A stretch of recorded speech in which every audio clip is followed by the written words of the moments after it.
जरा सोचो, दो प्रागैतिहासिक दानव टैंक जैसे बने हुए, जिनके जबड़े हड्डियों को कुचल देते हैं और जिनकी प्रवृत्ति 200 मिलियन सालों से निकली हुई है। एक दलदल पर राज करता है, दूसरा नदियों में शिकार करता है। यह है एलिगेटर बनाम crocodile, the ultimate reptilian rumble. यह एक ऐसा जबरदस्त मुकाबला है जो आपके होश उड़ा देगा। एलिगेटर और क्रोकोडाइल, चचेरे भाई, जुड़वा नहीं, जिनमें जमीन आसमान का फर्क है, और उनके बचने की कहानियां भी कमाल की हैं। कौन ज्यादा ताकतवर है, कौन ज्यादा होशियार है? इस समय की यात्रा में मेरे साथ शामिल हों और पता लगाएं। इससे पहले कि हम इस महामुकाबले में अपने दांत गड़ाएं, सब्सक्राइब बटन दबाएं और घंटी बजाएं, क्योंकि यह रेप्टिलियन रंबल आपकी उम्मीदों को चबाने वाला है। चलो शुरू करते हैं।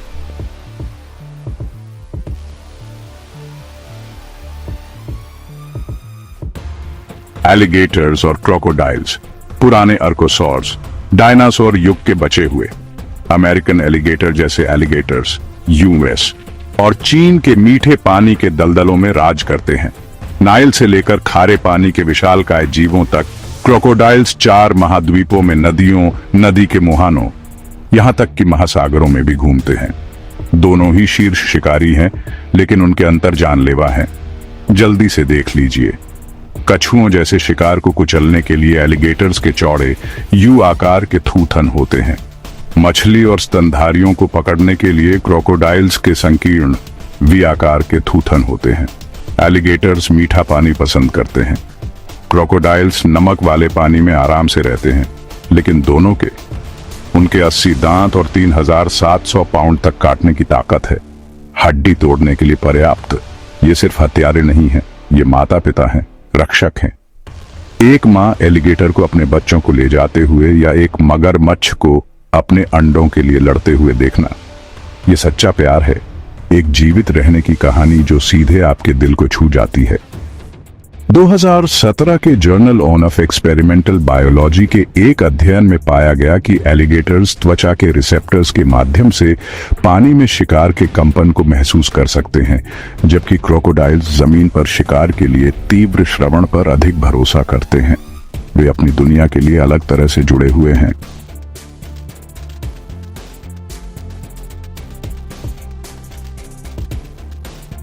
जब लड़ाई की बात आती है तो एलिगेटर्स और क्रोकोडाइल्स कुदरत के कहर हैं। एलिगेटर का चौड़ा जबड़ा बहुत जोर से काटता है, जो कछुए जैसे सख्त शिकार के लिए एकदम सही है। पतले मुंह वाले क्रोकोडाइल्स बड़े शिकार के टुकड़े करने के लिए पकड़ने और चीरने फाड़ने में माहिर होते हैं और डेथ रोल का इस्तेमाल करते हैं। काटने की ताकत, अमेरिकन एलिगेटर्स की 1980 पाउंड, साल्ट वाटर क्रोकोडाइल्स की 300 से ज्यादा, जानवरों के साम्राज्य में सबसे ताकतवर। लेकिन क्रोकोडाइल्स के पास एक ट्रिक है, उनके लंबे मुंह उन्हें तेजी से काटने में मदद करते हैं। 2018 के एक साइंटिफिक रिपोर्ट्स स्टडी के अनुसार एक साल्टी का जबड़ा 0.5 सेकंड में बंद हो जाता है। पलक झपकते ही आप उनका खाना बन जाते हैं। 2019 के एक जर्नल ऑफ एनाटॉमी स्टडी में पाया गया कि क्रोकोडाइल्स में एलिगेटर्स की तुलना में ज्यादा लचीले जबड़े के लिगामेंट्स होते हैं, जिससे वे बड़े शिकार के लिए अपना मुंह ज्यादा चौड़ा खोल सकते हैं। एक साल्टी पूरा सुअर निगल सकता है। एक गेटर बहुत चौड़े शिकार को निगलने के लिए संघर्ष करता है। हर काटना एक सबक है, महारत हासिल करने की दिशा में एक कदम। ये शिकारी पैदाइशी परफेक्ट नहीं होते, वे कोशिश और हिम्मत से इसे हासिल करते हैं। यह विकास की यात्रा है जिसे हम सभी महसूस करते हैं अपनी जीत का पीछा करते हुए। लेकिन लड़ाई में कौन ज्यादा सख्त है? उनके सर्वाइवल स्किल्स कमाल के हैं। आइए उनके युद्ध के मैदानों की तुलना करें।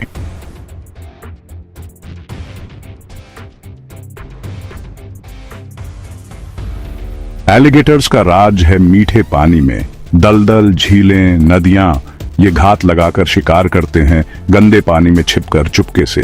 क्रोकोडाइल्स ये हर जगह रह लेते हैं, मीठे पानी में, खारे पानी में और समुद्र में भी। खारे पानी के क्रोकोडाइल्स सैकड़ों मील तैरते हैं, द्वीपों पर कब्जा करते हैं। फ्लोरिडा में ये दोनों मिलते हैं। अमेरिकन एलिगेटर्स और क्रोकोडाइल्स एवरग्लेड्स में साथ रहते हैं, लेकिन एलिगेटर्स अंदर के दलदल में रहते हैं और क्रोकोडाइल्स समुद्र के किनारे। 2020 की एक इकोलॉजी स्टडी में पता चला कि क्रोकोडाइल्स नमक ज्यादा बर्दाश्त कर सकते हैं। उनके पास खास ग्रंथियां होती हैं जो ज्यादा नमक बाहर निकाल देती हैं, जैसे उनके अंदर ही एक डिसैलिनेशन प्लांट हो। 2018 की एक physiological and biochemical zoology study में दिखाया गया कि एलिगेटर्स पानी के नीचे 6 घंटे तक रह सकते हैं। वो अपनी धड़कन को 2 बीट प्रति मिनट तक धीमा कर देते हैं, जिससे ऑक्सीजन बचती है।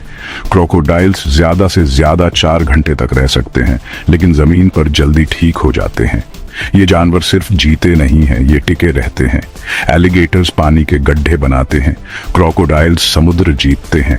इनका जज्बा, जीने की चाहत आपको इनकी जिद की दाद देने पर मजबूर कर देती है।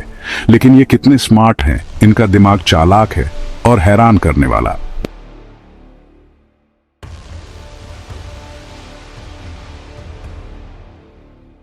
इनको छिपकली वाला दिमाग मत बोलो। एलिगेटर्स और क्रोकोडाइल्स बड़े शातिर होते हैं। एलिगेटर्स दहाड़ते हैं अपनी जगह जमाने के लिए, पानी में कंपन पैदा करते हैं। क्रोकोडाइल्स औजार इस्तेमाल करते हैं। साल्ट वाटर क्रोकोडाइल्स लकड़ी बैलेंस करते हैं। घोंसला बनाने वाले पंछियों को बेवकूफ बनाने के लिए ये रेप्टाइल्स कमाल करते हैं। दोनों अपने बच्चों का ध्यान रखते हैं, महीनों तक घोंसलों की रखवाली करते हैं। 2019 में एनिमल कॉग्निशन की एक स्टडी में पता चला कि क्रोकोडाइल्स पैटर्न ज्यादा जल्दी पहचान लेते हैं एलिगेटर्स से। लैब टेस्ट में सिंपल पजल्स सॉल्व करते हैं। लेकिन एलिगेटर्स ग्रुप में शिकार करने के लिए आवाजों से एक दूसरे को संकेत देते हैं, इसमें वो माहिर हैं। क्रोकोडाइल्स अकेले रहना पसंद करते हैं, एलिगेटर्स ग्रुप में रहते हैं। दोनों आपके सोचने से भी ज्यादा स्मार्ट। 2017 में इथोलॉजी की एक स्टडी में पता चला कि एलिगेटर्स इंफ्रासाउंड इस्तेमाल करते हैं, ऐसी धीमी आवाजें जो हम इंसान सुन नहीं सकते, कई मील दूर तक बात करने के लिए। क्रोकोडाइल्स पानी पर सर पटक कर दिखावा करते हैं, पास की जगह पर अपनी धाक जमाने के लिए। ये बस इंस्टिंक्ट नहीं है, ये अक्लमंदी है, देखभाल है। वो सिखाते हैं, बचाते हैं, प्लान करते हैं। ये परिवार का एक ऐसा बंधन है जो बिल्कुल इंसानी लगता है। आप इनकी इज्जत करने से खुद को रोक नहीं पाएंगे। पर ये डायनासोर से ज्यादा कैसे जी पाए? इनका विकास कमाल का है और ये इस बात का इशारा है कि कौन जीतेगा।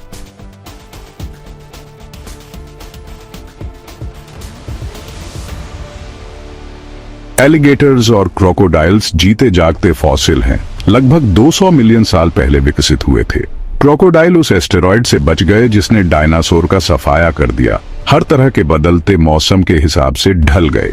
एलिगेटर्स एलिगेटोरिडे परिवार में लगभग 80 मिलियन साल पहले क्रोकोडाइल्स क्रोकोडिलाइडे से अलग हो गए। हर एक अलग अलग जगहों के लिए खास बन गए। क्रोकोडाइल्स हर जगह रहने के लिए विकसित हुए। साल्ट वाटर क्रोकोडाइल्स समुद्र में घूम सकते हैं और कुछ बड़े जानवरों का शिकार कर सकते हैं। दूसरी तरफ एलिगेटर्स ने मीठे पानी के माहौल में महारत हासिल करते हुए घात लगाकर शिकार करने में दोगुनी मेहनत की।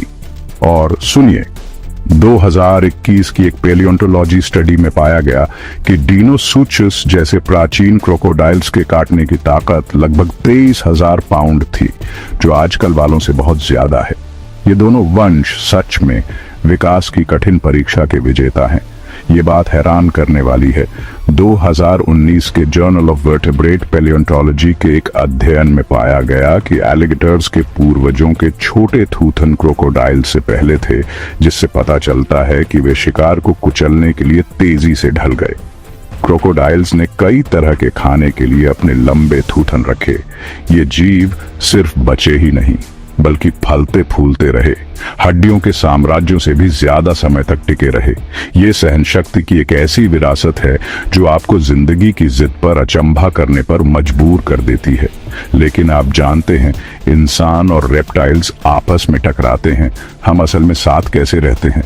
कहानियां बहुत दिलचस्प हैं।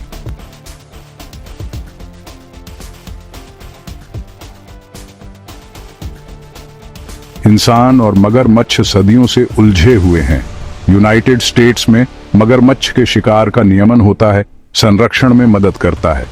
ऑस्ट्रेलिया में आदिवासी संस्कृतियां वास्तव में मगरमच्छों को कुलदेवता मानती हैं, जो आध्यात्मिक जीवन का मार्गदर्शन करते हैं। लेकिन हाँ, संघर्ष, हमले, आवास का नुकसान वास्तव में उस सह अस्तित्व को चुनौती देते हैं। फ्लोरिडा में स्थानांतरण कार्यक्रम हर साल लगभग 15,000 मगरमच्छों को सिर्फ संघर्ष से बचने के लिए स्थानांतरित करते हैं। 2022 के मानव वन्यजीव इंटरैक्शन अध्ययन में पाया गया कि सामुदायिक शिक्षा से अफ्रीका में मगरमच्छ के हमलों में 40% की गिरावट आई है। दोनों प्रजातियों का शिकार किया जाता है, डर लगता है, लेकिन पूजा भी जाती है, काजुन गंबो से लेकर मिस्र के देवताओं तक। ये रही एक मजेदार बात। 2018 के एंथ्रोपोलॉजी टुडे के अध्ययन में पाया गया कि ऑस्ट्रेलियाई आदिवासी रस्मों में मगरमच्छ की चर्बी का उपयोग करते हैं, ये मानते हुए कि इसमें पैतृक शक्ति है। इस बीच मगरमच्छ की खाल $300 मिलियन के अमेरिकी उद्योग को बढ़ावा देती है, अर्थव्यवस्था और पारिस्थितिकी को संतुलित करती है। ये सरीसृप दुश्मन नहीं है, ये पड़ोसी हैं, शिक्षक हैं। उनका सम्मान करने से पुल बनते हैं।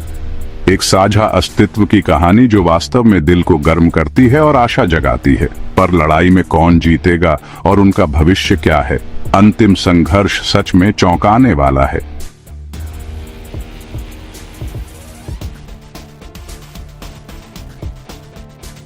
एलिगेटर वर्सेस क्रोकोडाइल, कौन जीतेगा? आमने सामने की लड़ाई में दोनों बराबर हैं। एलिगेटर का जबरदस्त काटने वाला जबड़ा छोटे शिकार पर भारी पड़ता है, जबकि क्रोकोडाइल की तेज रफ्तार और डेथ रोल बड़े शिकार को गिरा देता है। और सच कहूं तो आकार मायने रखता है। 20 फुट का साल्टी 14 फुट के गेटर पर भारी पड़ेगा, लेकिन अपने अपने इलाके में दोनों बराबर हैं। दोनों अपनी दुनिया के लिए बने हैं। असली लड़ाई वो है जिंदा रहना। जलवायु परिवर्तन, वेटलैंड्स का नुकसान और शिकार दोनों के लिए खतरा है। 2023 के कंजर्वेशन बायोलॉजी अध्ययन के अनुसार क्रोकोडिलियन के आधे आवास 2050 तक गायब हो सकते हैं। संरक्षण, वेटलैंड्स को पुनर्स्थापित करना, अवैध शिकार पर प्रतिबंध लगाना, यही जरूरी है। फ्लोरिडा और ऑस्ट्रेलिया के कार्यक्रमों ने 2000 के बाद से आबादी में 20% की वृद्धि की है। ये देखिए कितना अद्भुत है। 2021 के एक ग्लोबल इकोलॉजी एंड कंजर्वेशन अध्ययन में पाया गया कि एलिगेटर शहरी वेटलैंड्स के अनुकूल क्रोकोडाइल से ज्यादा तेजी से ढल जाते हैं और शहरों के पास फलते फूलते हैं। लेकिन क्रोकोडाइल को ज्यादा जंगली जगहों की जरूरत होती है, जिससे वे ज्यादा असुरक्षित हो जाते हैं। ये सिर्फ एक लड़ाई नहीं है, ये एक पुकार है। इन दिग्गजों को बचाने से हमारा पानी, हमारी दुनिया बचती है। ये जिंदगी की लड़ाई है, एक उम्मीद जो हर दिल में दहाड़ रही है।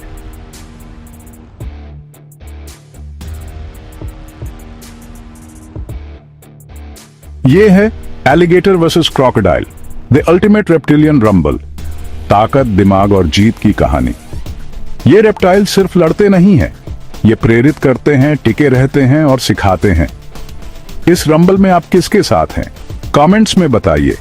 अगर ये वीडियो आपको अच्छा लगा तो लाइक बटन दबाएं, अपने दोस्तों के साथ शेयर करें और ऐसे ही और वाइल्ड बैटल्स देखने के लिए सब्सक्राइब करें।